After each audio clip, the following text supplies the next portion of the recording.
안녕하십니까. 미디어와 유튜브 리터러시 3주차 2교시 수업 시작하겠습니다. 네. 우리가 이제 앞에서, 문명에 관한 이야기를 좀 많이 했죠. 네. 그래서 그거 직접적으로 연관이 되는, 자, 영화, 더 리더, 책 읽어주는 남자, 어, 이야기를 하면서 같이 이야기를 진행하도록 하겠습니다. 자, 영화 어떻게 보셨어요? 네. 영화가 좀 시사하는 바가 많이 있죠. 네. 그리고 그 여자 배우는 아주 유명한 배우죠. 네. 타이타닉에 나왔던 그 여자 배우. 네. 자, 우리 이제 영화 보신 분도 있고, 또 뭐 책을 읽으신 분도 있을 수도 있는데, 뭐 살짝 약간 다르긴 하죠. 네. 거의 같은데 약간 다른 부분이 있긴 합니다. 네, 뭐 같이 이야기를 진행하겠습니다. 이제 1부, 2부, 뭐 3부까지 나눠봤는데 크게 이제 전반부, 후반부로 나누는 거죠. 그래서 전반부를 보면은 이제 뭐 그냥 뭐 사랑 이야기인가 이렇게 할 수 있는데 이제 재판에 대한 얘기가 시작되면서 본격적으로 이제 이야기가 이제 시사하는 바가 이제 많아지는 거죠. 자, 1부는 한나 슈미츠, 미하엘, 베르그르와의 만남. 그래서 이제 독일어로는 미하엘, 영어로는 마이클 이해하면 되겠습니다. 한나 슈미츠의 어떤 과거 행동에 대한 재판이 나오는 거고, 거기 마지막에는 이제 그를 깨우치는 내용이 나오죠. 네. 자, 그래서 뭐 어떤 문맥의 양상을 좀 보려고 하는 거예요. 문맥의 양상. 더리더 책 읽어주는 남자 나타난 문맥의 양상. 첫 번째, 습관화된 행동의 무반성적 반복. 그 신체, 우리 몸에 초점화가 되어 있다. 네. 자, 그래서 두 번째는 행위 성찰 과정에서의 자기 분열. 세 번째, 습관 너머의 타자에 대한 몰 이해. 이렇게 세 가지 양상을 좀 볼 수 있다는 겁니다. 네. 그래서 습관화된 행동 후 무반성적인 반복. 아, 신체에 초점화되어 있다. 성실한 한나 시미치의 삶은 전차 차장의 일에 대한 성실성과 그 일을 하고 난 후에 몸을 씻는 것, 그리고 깨끗한 옷차림을 하는 것. 근데 깨끗한 옷차림을 하는 것은 이제 외투뿐만 아니라 속옷까지. 네. 그래서 거기 영화 보면은 그런 장면 나오죠? 네. 속옷을 다리는 장면 나오잖아요. 어. 근데 거기에 이제 머물러 있다라는 거예요. 거기에. 더 나아가야 되는데, 네. 그래서 한나 슈미츠의 삶이라는 것은 사실 매우 성실한 삶이죠. 전자 차장으로서 아주 성실하지만, 음, 그 일을 하고 나서 몸을 씻고 깨끗한 옷차림을 하고 속옷도 다리고, 그래서 자기 신체에 초점화가 되어 있다라는 거. 네. 그러니까 직업인 전차 차장으로서의 행동과 생을 지속하기 위해 끊임없이 행해야 하는 밥을 먹고 몸을 씻고 옷을 입는 신체를 보존하기 위한 행동들에 대해 초점화가 되어 있다. 네. 그러니까 자신들의 어떤 자신이 하는 행동이 습관화되어 있고 거의 무반성적으로 반복되는데 그런 것은 자신의 어떤 신체에 초점화되어 있는 행동이다. 네. 그러면 만약에 문맹자가 아니었다면 어떤 행동들이 나타나야 되는가? 그래서 어떤 자신의 생각과 관련됐고 자신의 행동이 다른 사람에게 어떤 영향을 끼치는가? 그런 것을 생각을 할 필요가 하게 되는 거죠. 그런데 이제 그런 행동들은 거의 나타나지 않고 자신의 신체를 보존하기 위한 행동들에 초점화가 되어 있다. 첫 번째 이렇게 보면 되는 거고요. 두 번째는 행위 성찰 과정에서의 자기 분열. 네. 그래서 재판 받는 과정에서 재판장에게 한 말이 있습니다. What do you have done? 당신이라면 어떻게 했겠습니까?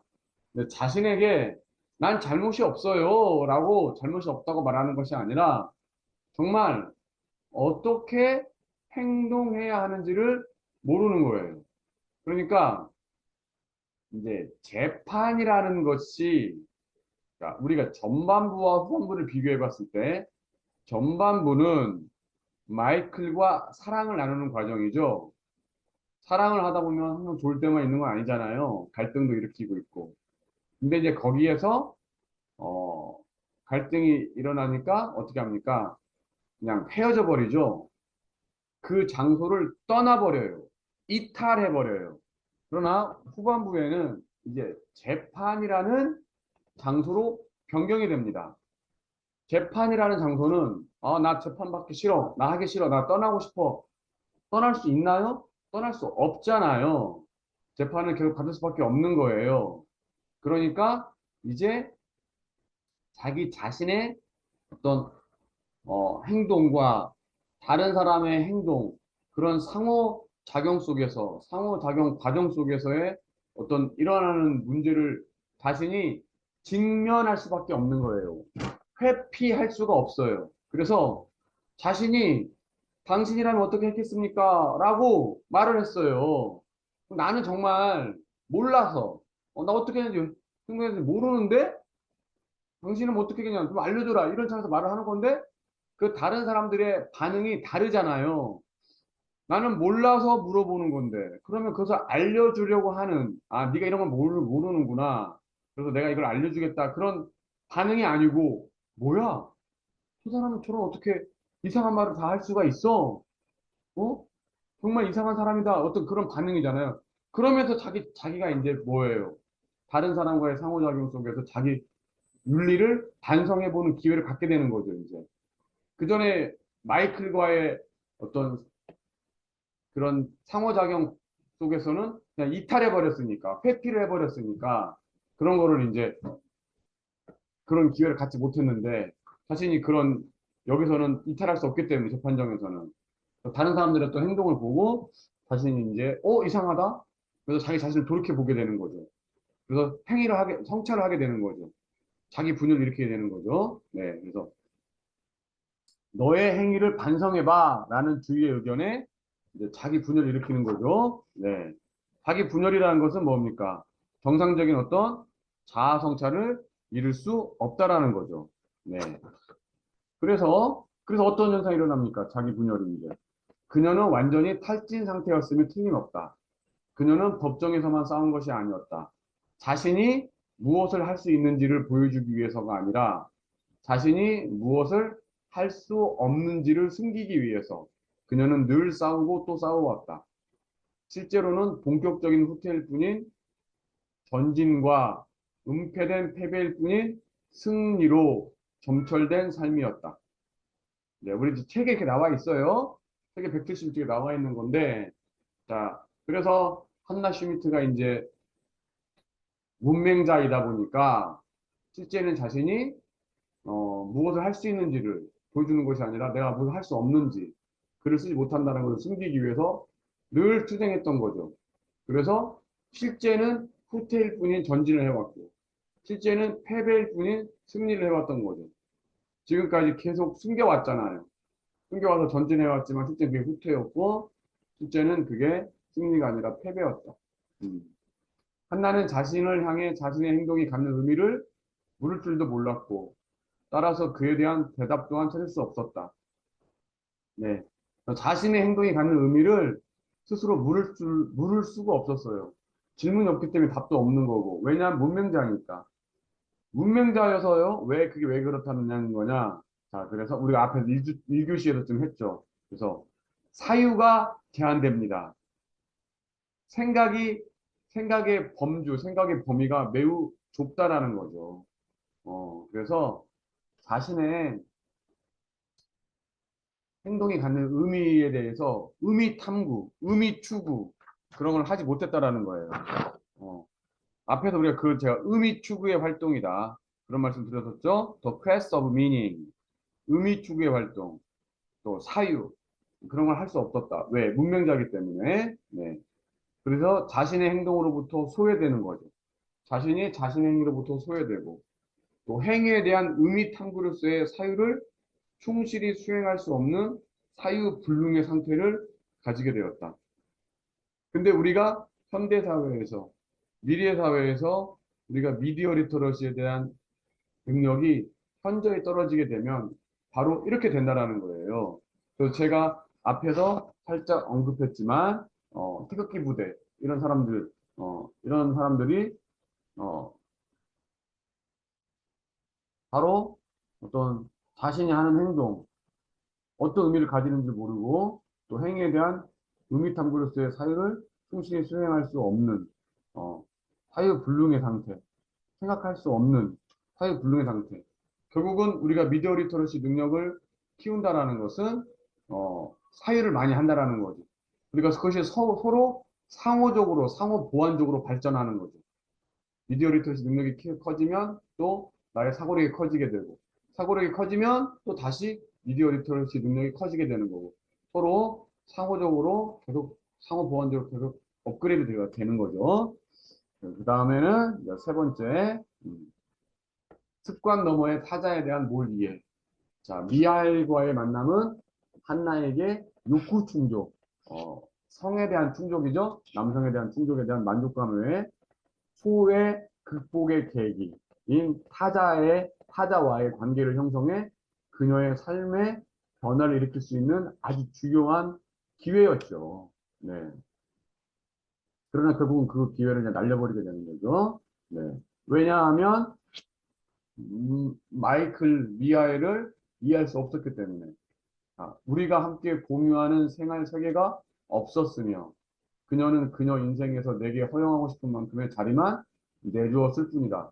우리 소설책 100쪽 이렇게 나와 있어요. 네.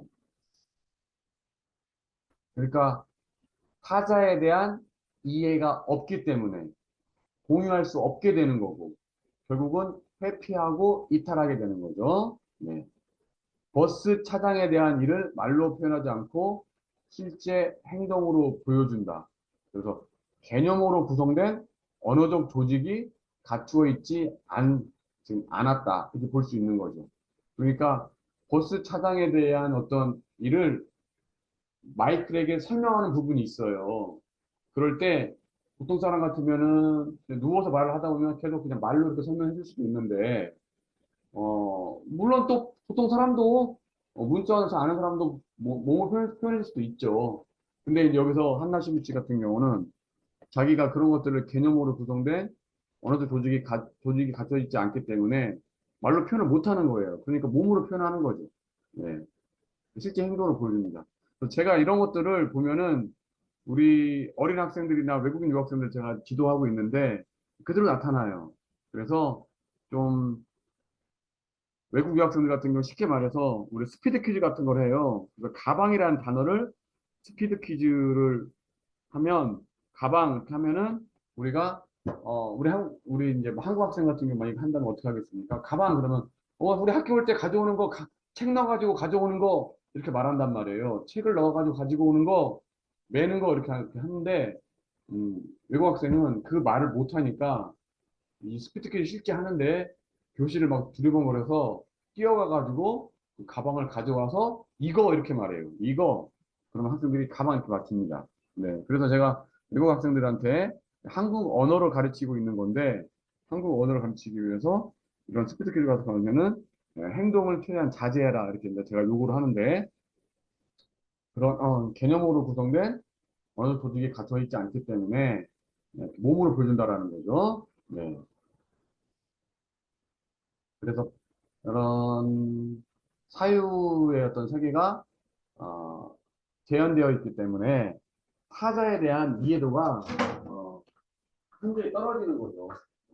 그 갈등 요소가 많아지는 거고 그 갈등 요소를 해결하지 못하면 결국은 이제 뭐 그 자리를 회피하거나 이탈하게 되는 거죠. 네.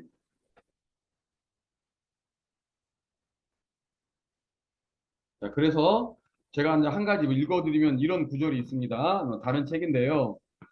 자, 우리가 책을 읽고 또 글쓰기를 하면, 자, 한 사람이 자신의 어떤 단순한 또 직업의 틀에 갇히지 않고 다양한 존재로 변신할 때 자기 삶의 풍요를 누릴 수 있고 타인의 삶에 대한 상상력을 키울 수 있다.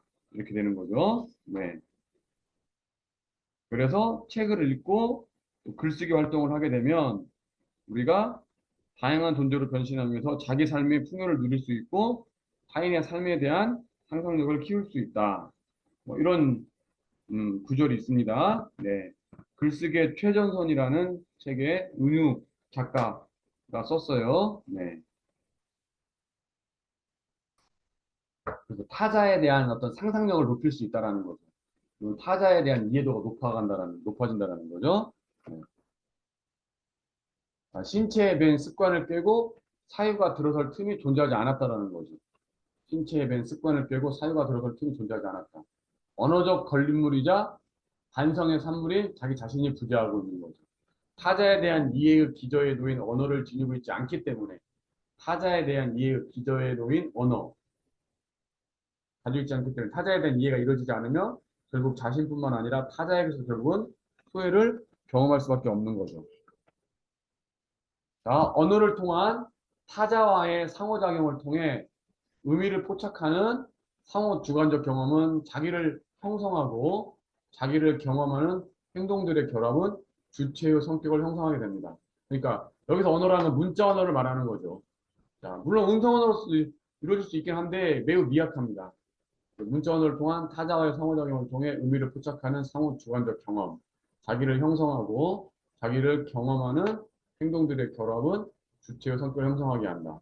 한나의 좌절은 언어를 매개로 한 상호작용의 결여와 상호작용을 통해 보다 심화되는 언어의 문제, 그리고 이를 통해 형성되는 자기의 부재에 있다. 네. 음성 언어와 문자 언어는 상호 보완적이며 상호 순환적이죠. 그러나 글을 읽고 쓰는 행위를 통해 언어적 인식의 차원은 훨씬 더 확장되고 심화된다. 이렇게 이해할 수 있는 것입니다. 네. 자, 우리가 이제 마지막인데요.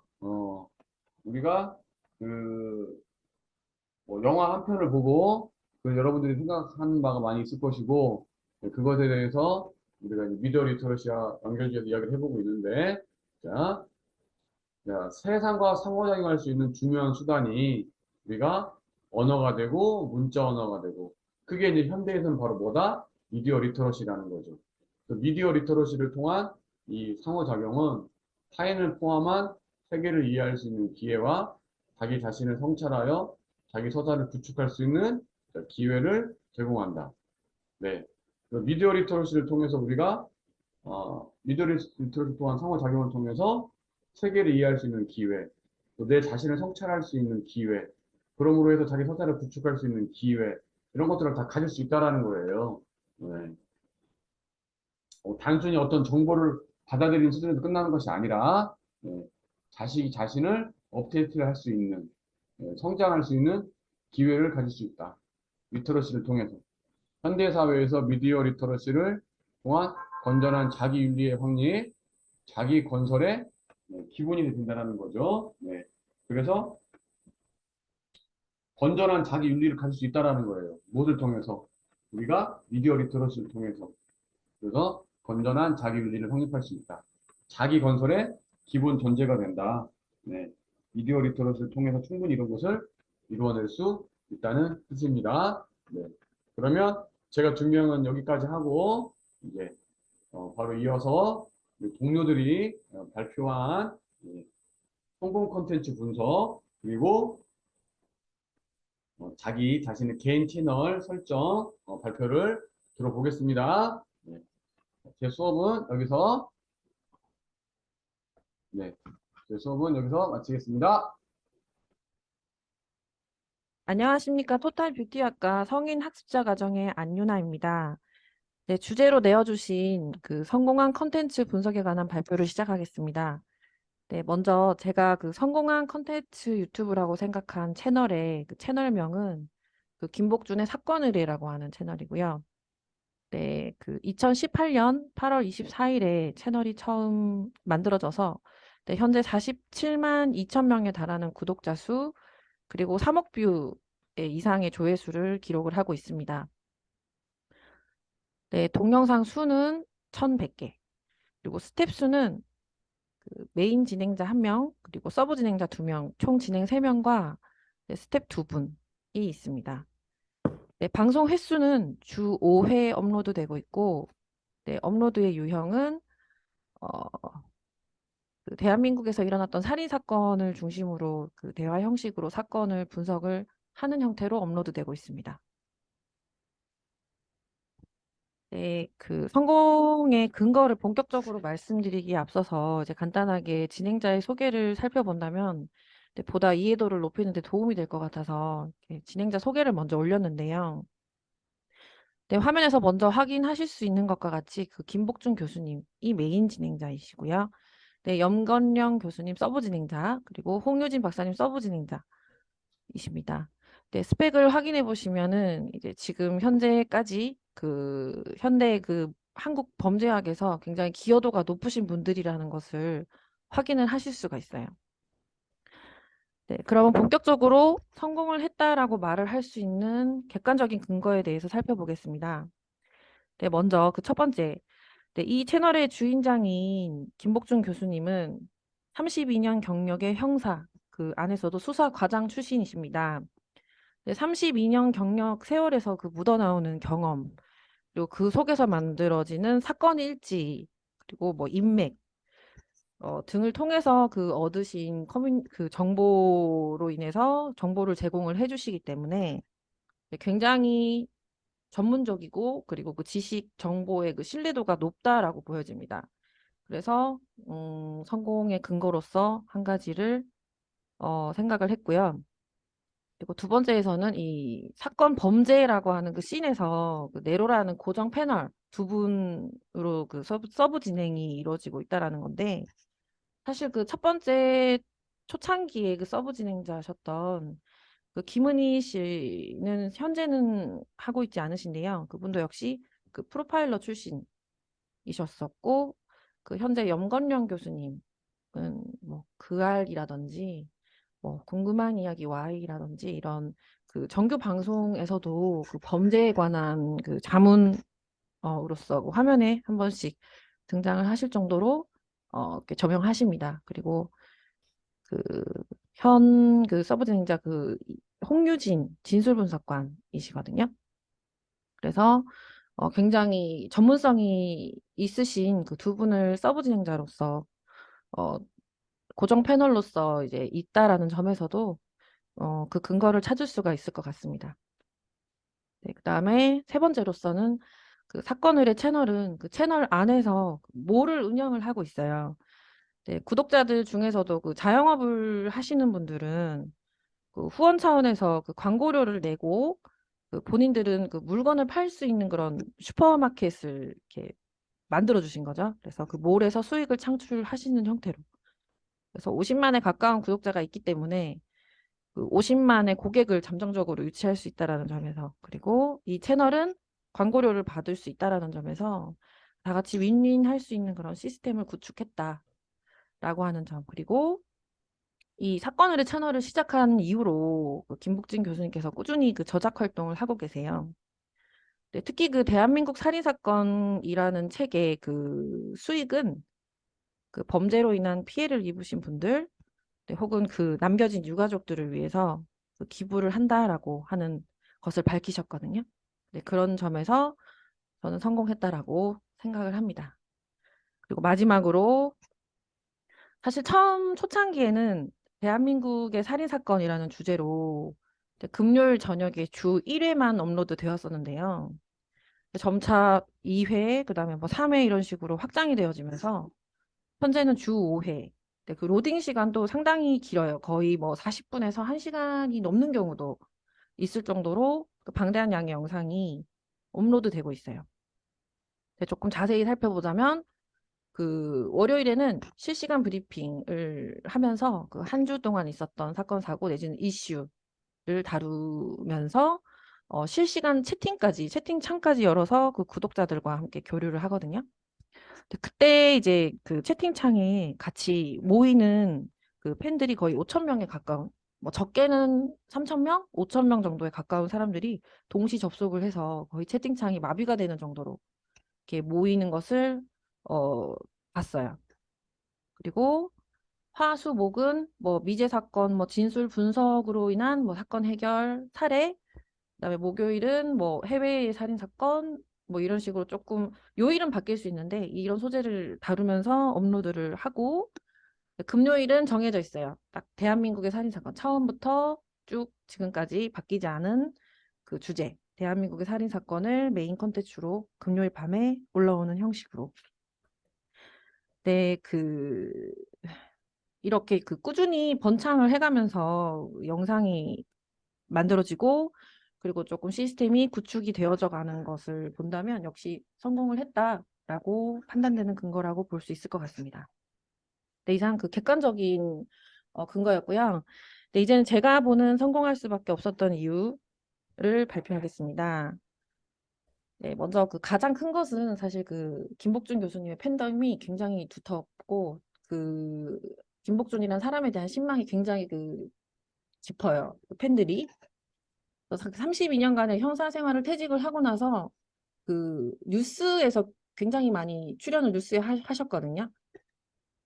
특유의 단호한 그런 말투, 그리고 뭐 외모적으로도 굉장히 우직하시고요. 그리고 좀 정의로운 성격이라든지 뭐 이런 인간적인 면모로 인해서 뉴스 패널로서는 이례적으로 팬덤이 조금 이미 형성이 되어 있는 상태였었고, 실제로 2018년도 유튜브 창설 이래로 댓글창을 보시면 거의 악플이 없을 정도로 응원의 글만 굉장히 많거든요. 네, 그래서 사실 시청을 하다 보면은 범죄자의 그런 탈인간적인 파렴치한 행위 때문에 굉장히 치를 떠는 경우가 많은데 김복준 교수님께서 굉장히 진심 어린 속 시원하게 해주시는 건 사이다 뭐 욕이죠. 이런 거를 해주시는 거를 들으면은 대리 화풀이도 되고 그리고 언제나 피해자 입장에서 굉장히 안타까워하시면서 화도 내시고 이렇게 슬퍼하고 하는 것을 보면서 이제 그런 인간적인 면에서 굉장히 팬들이 많이 늘어났고 그런 점에서 이 유튜브 채널이 성공할 수 있었지 않았을까라고 생각을 합니다. 그리고 두 번째로서는 대화 형식의 사건 분석 시스템 형식이죠. 사실 언뜻 보면은 별것이 아닐 수도 있는데 유사 사건 관련 유튜브는 거의 동화를 읽어주듯이 뭐 책을 읽어주듯이 그냥 정보를 쏟아내는 경우가 많아요. 하지만 이 사건 의뢰는 역시 전문가가 존재한다라는 점에서 이루어질 수 있다라고 생각을 하는데 두 분의 전문가가 하나의 사건을 굉장히 깊게 전문적인 지식을 바탕으로 분석을 하고 같이 대화를 이어나가는 그런 형식으로 진행이 되기 때문에 실제로 로딩 시간이 굉장히 김에도 불구하고 지루하지가 않고 그리고 실제로 대화를 해나가는 형식을 가지고 있는 정규 방송도 사실 이 김복준의 사건 의뢰 채널이 생기고 난 이후에 조금씩 늘어났다라고 저는 생각을 하거든요. 뭐 정확하게 이름을 밝힐 수 없지만 뭐 꼬꼬땡이라든지 용감한 밝혀도 상관없어요. 땡땡들이라든지 네, 밝혀도 전혀 상관이 없어요. 그래요? 네. 꼬꼬무나 용감한 형사들 예, 이런 것들이 좀 주로 이렇게 대화 형식으로 지금 생겼는데 이 방송을 채널에서 김복준 교수님께서는 직접적으로 방송을 언급하진 않았지만 나만이 절대로 나밖에 알 수 없는 정보들을 이 방송에서 얘기를 했다.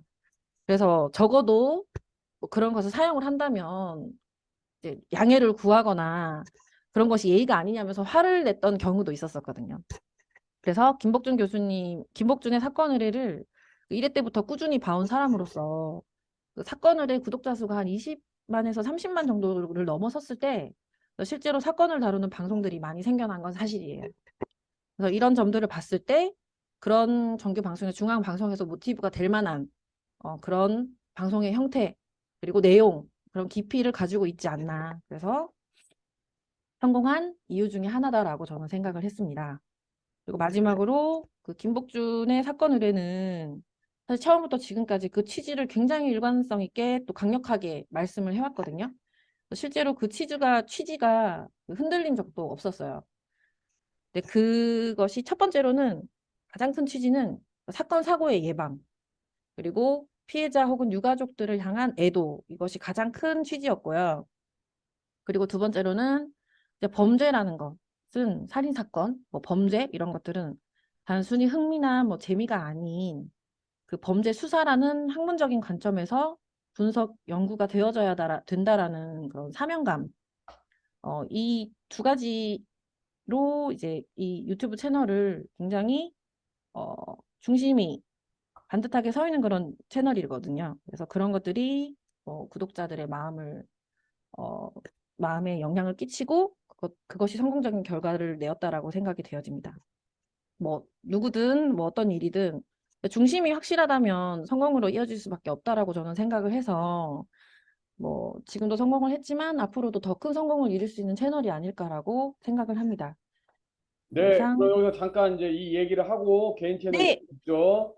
네, 네. 그래서 이제 제가 처음에 이걸 받았을 때, 파일을 받았을 때, 좀 네. 상당히 놀랐어요. 아, 네, 네, 그래서, 지금까지 지지난 학기 계속 발표했던 그런 성격의 채널과는 많이 다른 아, 네, 독특한 성격이다. 네, 그리고 발표하던 중에 지금 1회부터 시청을 하셨다. 아, 네. 그것은 김복준이라는 사람의 매력 때문인가요? 아, 처음에는 그랬거든요.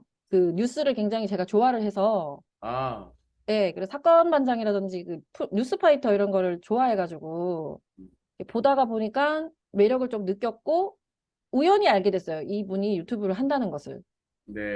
예, 유튜브를 조금씩 보다가 알게 돼서 제가 한 3, 4회 때부터 봤던 것 같아요. 이제 돌려봤죠, 1회를.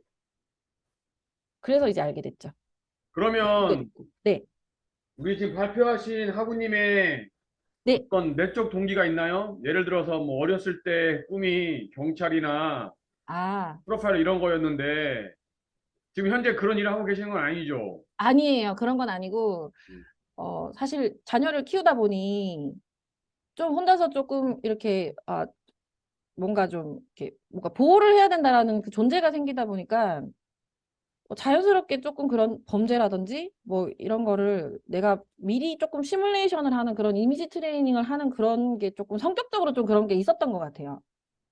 아, 그러다가 보니까 이제 그 이런 채널이 있다라는 거를 알게 됐고 보다 보니까 사실은 처음에는 저도 흥미로 접근을 하다가 이 채널을 보면서 아, 이렇게 흥미로 느낄 만한 것은 아니구나 라면서 조금 더 깊게 들어갔던 것 같아요.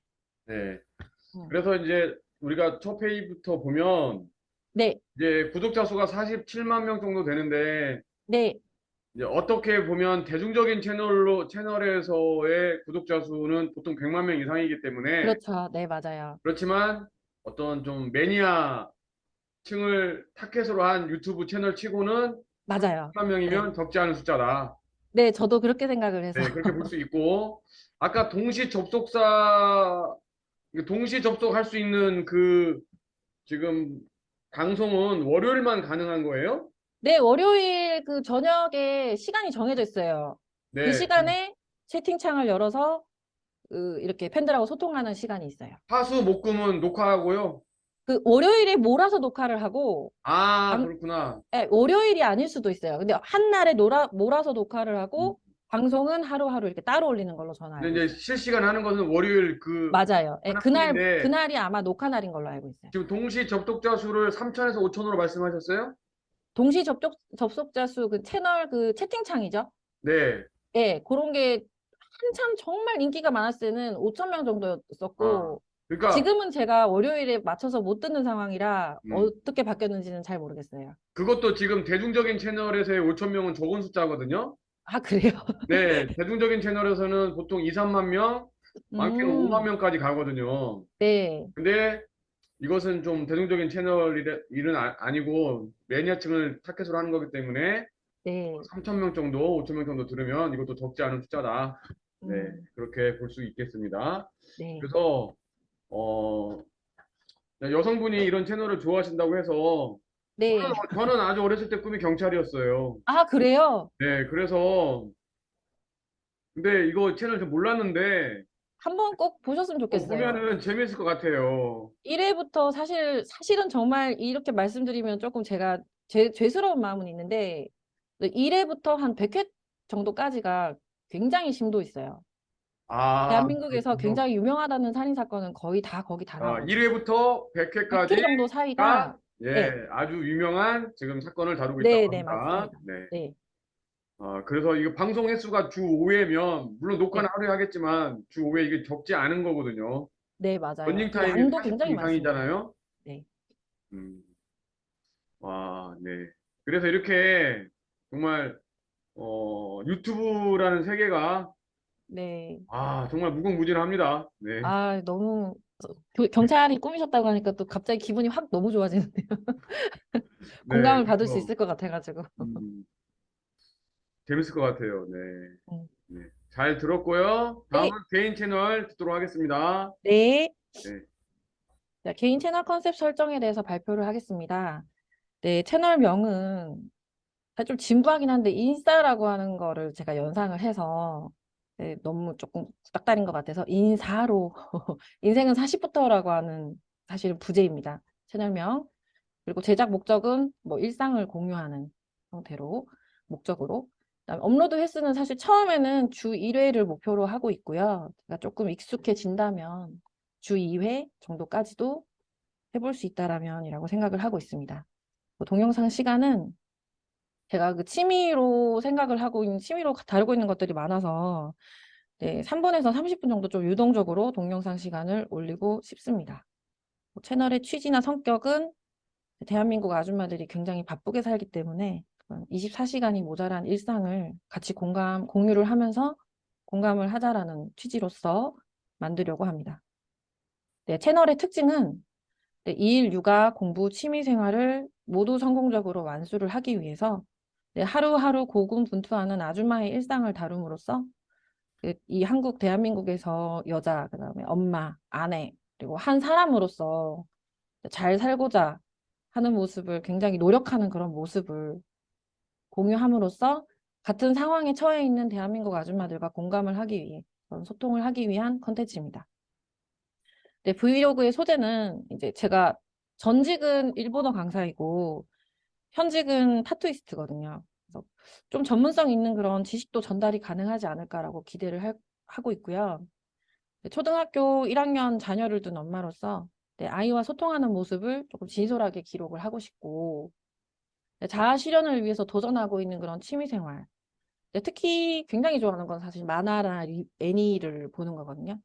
네, 그런 것과 접목을 시켜서 뭐 일본어를 풀이한다든지 뭐 그림을 그리는 걸 좋아하기 때문에 또 미나 같은 거 그리는 미나 공방을 가서 그림 그리는 거를 같이 즐긴다라든지 뭐 운동을 한다라든지 뭐 이런 것들 같이 공유를 할 수 있을 것 같습니다.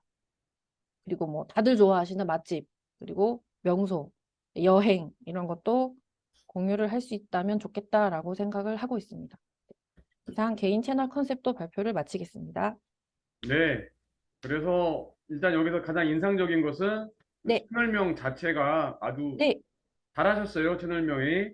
아, 네, 그래서 인싸인데 또 다른 뜻은 인생은 40부터. 네. 네, 그래서 제가 그냥 거기 첫 학기에 우리 했던 학생 중에 이름이 이남혁인데 네, 채널명을 라면 먹고 갈래 이렇게 줬어요. 아, 그래서 이제 다 이렇게 아이디어 있게 아이디어 번뜩인 아이디어로 이렇게 잘 해주시는데 인싸도 괜찮네요. 인생은 40부터. 네. 네, 네. 그리고 1회 발표자답게 활발하시고 활동적이시고 능력이 많이 있으신 것 같아요. 감사합니다. 그래서 그런 것들을 유튜브에서 보여주시면 네, 뭐 유튜브가 많이 뭐 쓸모가 있을 것 같아요. 아, 네. 네. 갑자기 굉장히 자신 없는 부분이었는데 기대가 되기 시작했어요. 네. 네. 그 저도 이제 처음에는 뭐 제 채널 같은 경우도 그냥 뭐 시가 있는 일주일이라고 해가지고 뭐 네, 시를 넣고 했는데 뭐 사실은 뭐 시를 거의 보지도 않고 사람들이 저도 그렇죠. 이제 뭐 이것저것 올리다 보니까 뭐 제가 할 수 있는 건 다 올리게 되더라고요.